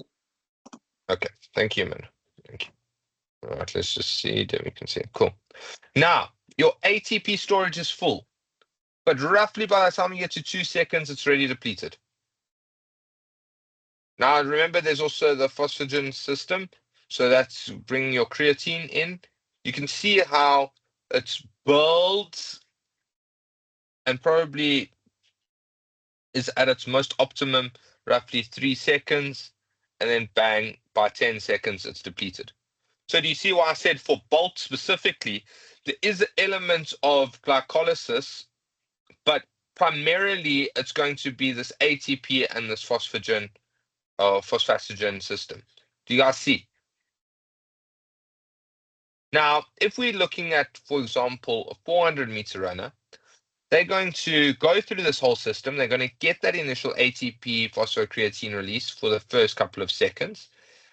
But by the time they reach the first bend, they're already going into their anaerobic glycolysis system. So their body's already either, if you've been able to fuel them up with some quick acting carbohydrates, the body won't have to now convert glycogen to glucose, then you're going to be able to use it. If you already have glucose within your blood, you'll be able to, or within your digestion, you'll be able to use that already. And then you have your glycolysis system for roughly up to a minute. Now, these are just estimates. So don't now take the rule of thumb that it ends at 1 minute. This is individual specific as well. Now, if we then look at our aerobic glycolysis system, you can see that it starts from 0 and it slowly increases to around about just before a minute, so around 55 seconds or so. So now, if you fueled yourself specifically for aerobic glycolysis and you're running a sprint, heck, you're only going to reach your optimum level around 55 seconds. So what you're telling me, you're going to run 5 sprints and then you're going to be ready to run the 100-meter final. Then you're going to be like, okay, cool, come. Now I'm ready to race. Do you see now how it caters for also different individuals who maybe they are different fiber type, red and white fibers, catering for different individuals, people who are stronger from an endurance point of view, people who are stronger from a short-term point of view. Excuse me. So do you guys see that? But now you can see here, if we look at this line here, that's exercise intensity. So can you see how, from an exercise intensity point of view, if we start at a high, maximum intensity, because you have all that stored energy, you have your ATP phosphocreatine system at a max, you have your anaerobic glycolysis system ready to go, and you have your aerobic glycolysis system ready to begin. You have all three at time 0. That's when your exercise intensity is going to be the highest, when you start. Have you also noticed how everyone in their head, they're always like, okay, cool, um, on your marks, get set, and all of a sudden you hear go, and all of a sudden you go, right? Because you have that buildup of adrenaline, that buildup of cortisol. But what you also have is you have that maximum output in that first little bit. And then it's about managing from a nutrition point of view how you can cater for the rest of that. Make sense to everyone? That's why when you see all these CrossFit athletes, when you see, for example, in Miss Beston's case, cyclists, when you see High Rocks athletes, when you see all these different individuals, you see why they have a different range of supplementation, because that supplementation is going to fuel them to be the best that they can be. You don't see bodybuilders advertising electrolytes, do you? Or very seldomly. You don't see Ronnie Coleman or Jay Cutler. Ronnie Coleman wasn't in his basement going, yeah, buddy, like, please come take my electrolyte supplement. He was there with protein shakes and all of these different things and eggs and all of those good things, right? Because his sole purpose was fueling himself for muscle hypertrophy, muscle growth, etc. When you look at athletes and all of that, and you also look at their physical structure, right? When you look at our sprinters, do you see them advocating for protein and all of that? No. Or pre-workout? No. You're going to see them advocating for electrolytes, sugar sachets, or whatever the case may be. So also pay attention to that. And when you start to see what people are marketing, they're marketing for something that is specific to them, that they have been told or they have gone into collaboration with for something that they believe is going to give them that performance edge. Okay. So do you guys understand the energy system? Any questions? Going once, going twice. Yes, Rafiq's topic.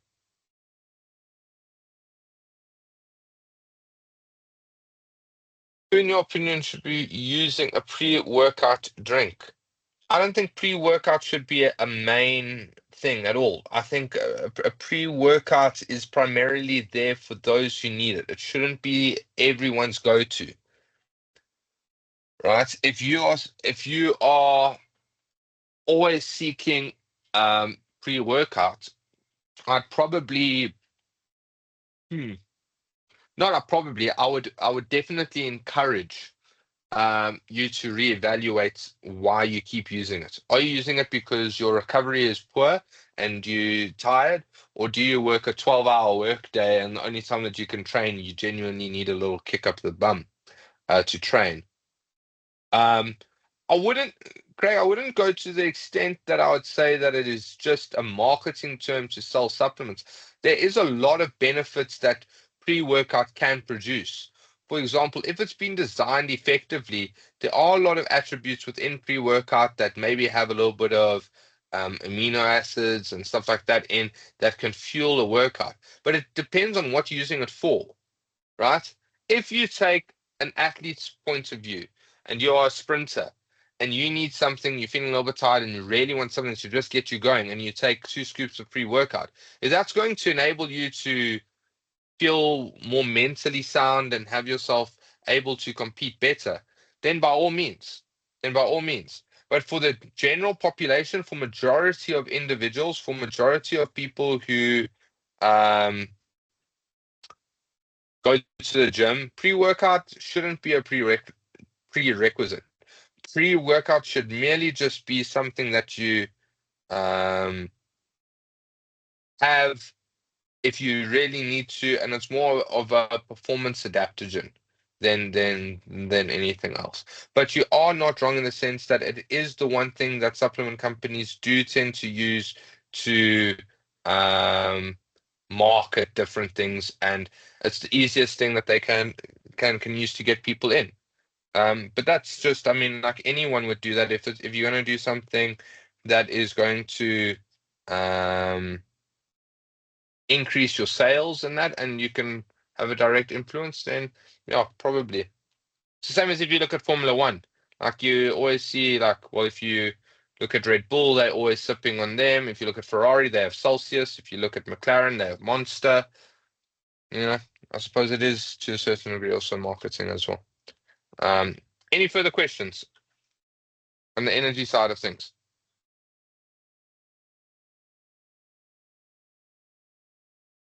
Okay, it's just typing.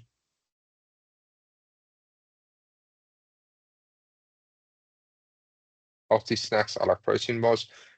Are you saying that is a pre-workout or?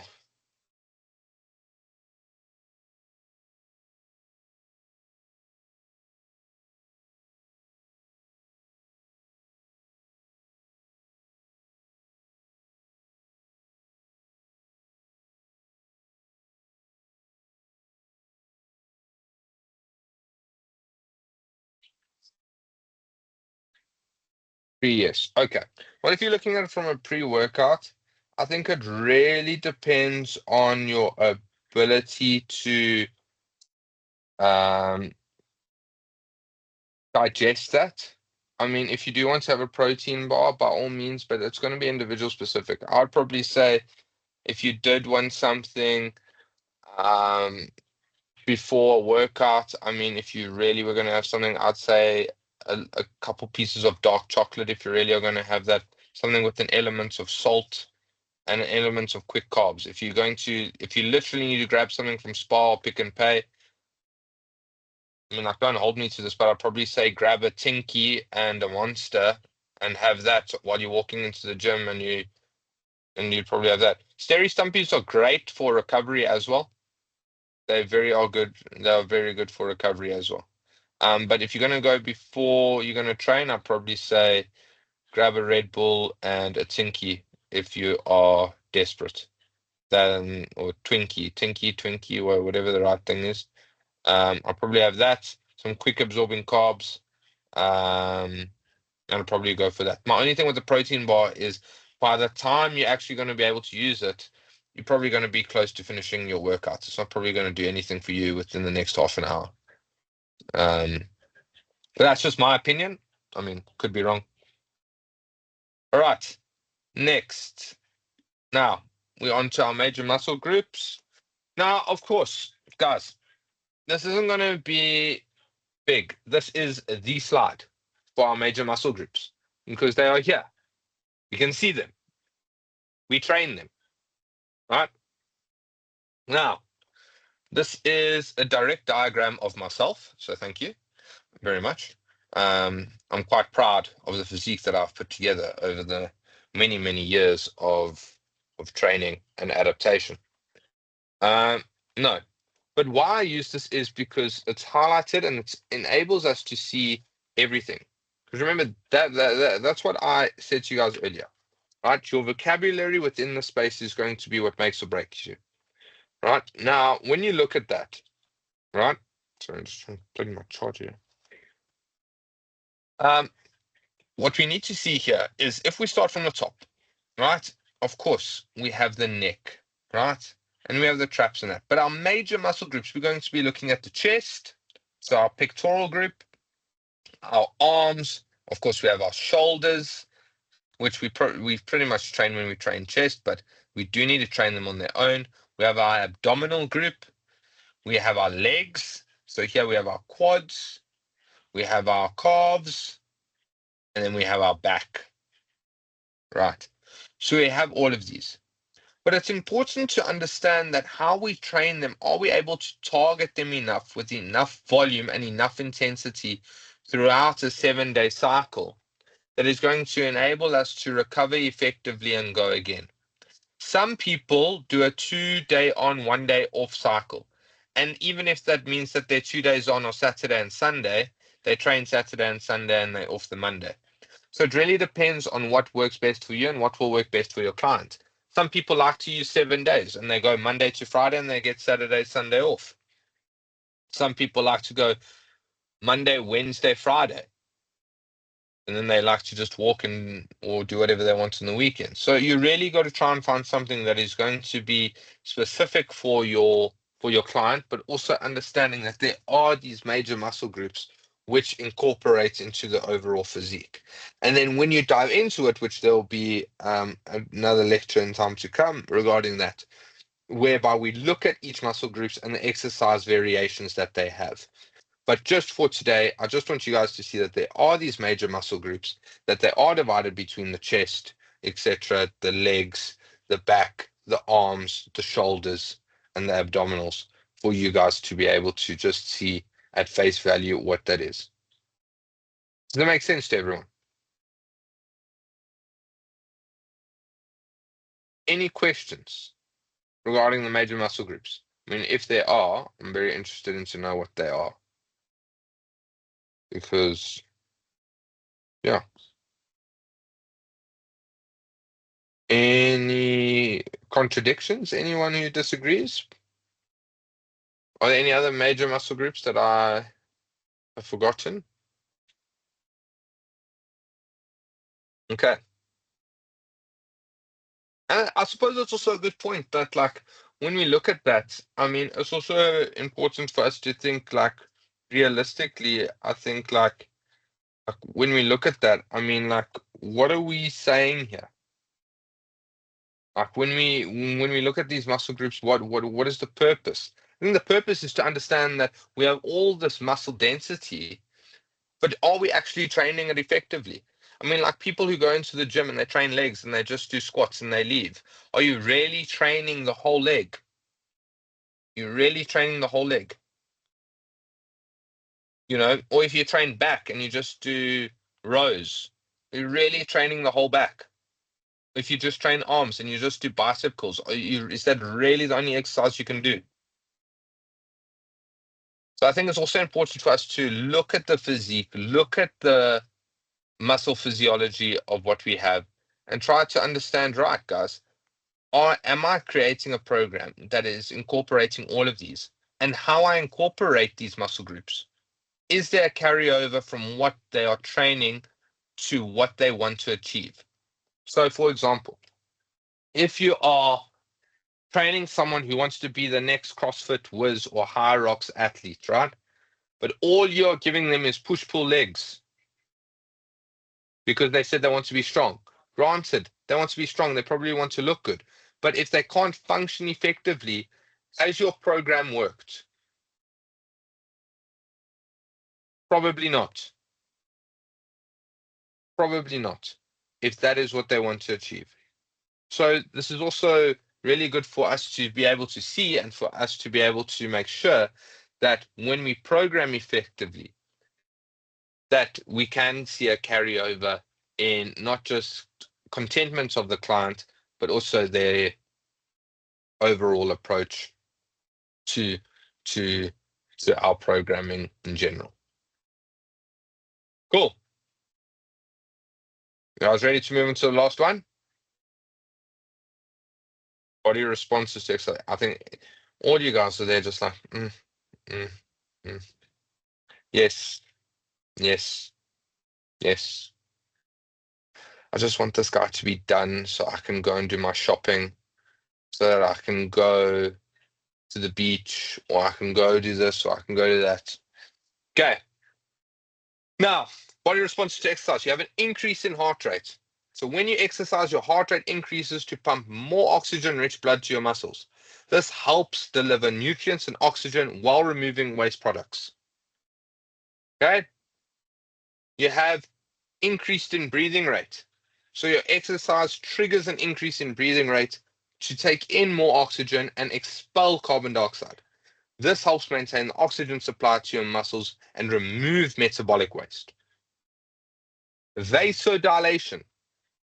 Blood vessels in your muscles dilate during exercise, allowing for increased blood flow, aka the pump. This helps deliver oxygen and nutrients to the working muscles while aiding in the removal of waste products.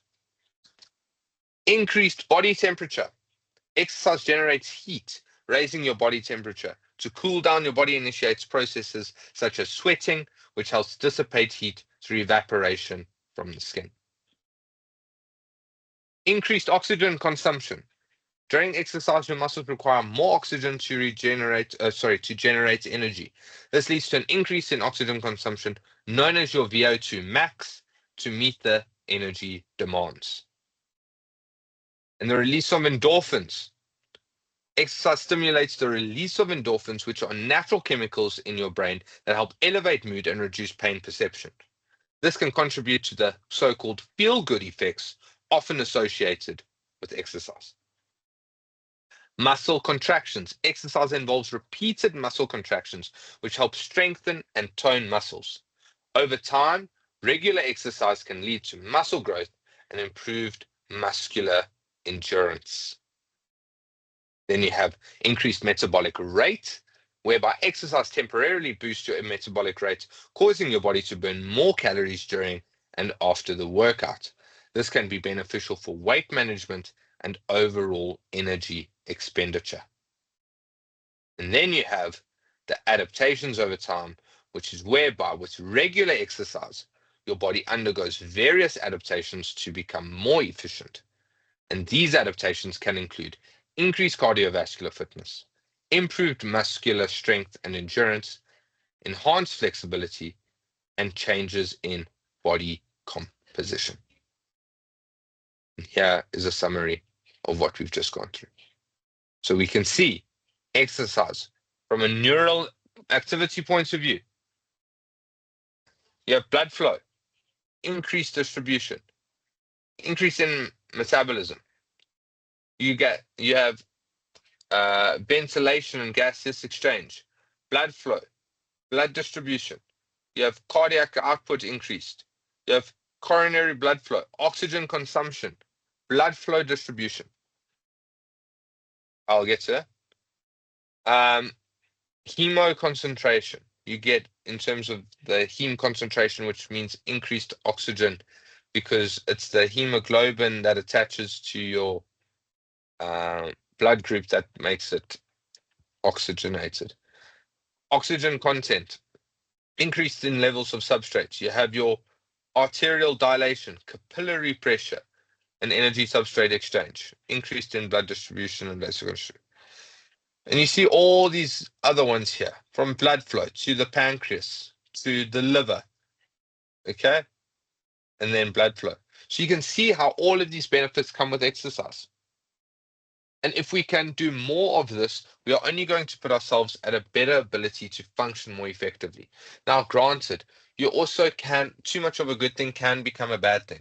If you are doing all of this all the time, but you're not recovering effectively, you're not fueling yourself effectively, you're not eating efficiently and healthily, you will run into problems. Not if or maybe, you will. So all of these attributes are great, everything that I've just said, or the body's changes to exercise or whatnot.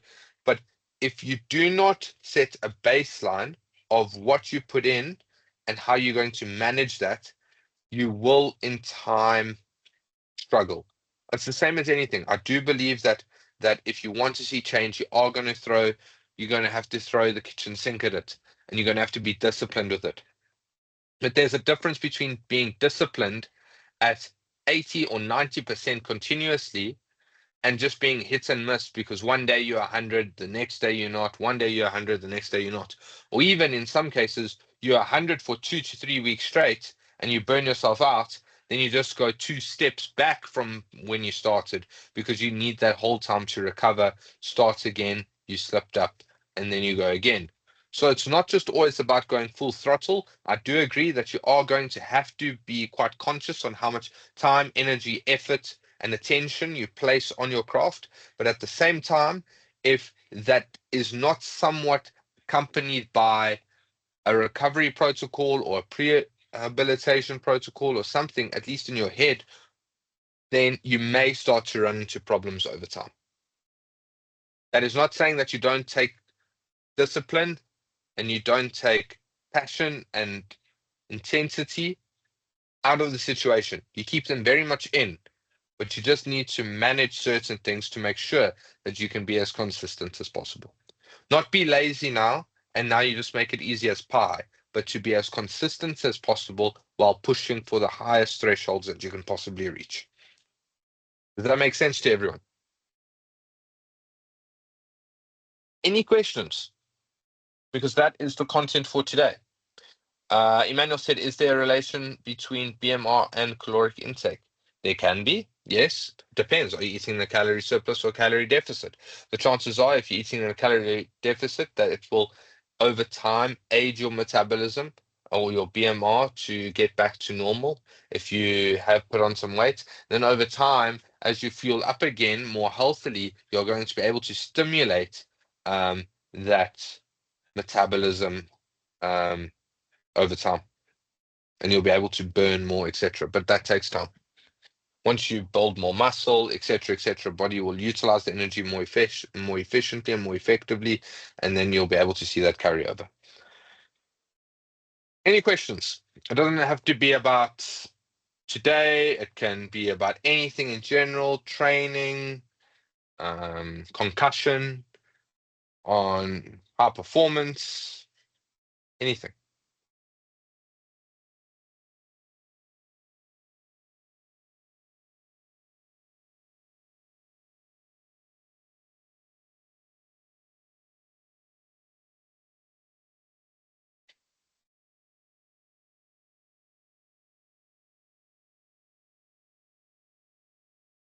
All good in mind. Right, guys, I'm going to just stop the recording for now because that is our lecture concluded. And then if you guys have any questions, just put them down in the chat and we'll address them now.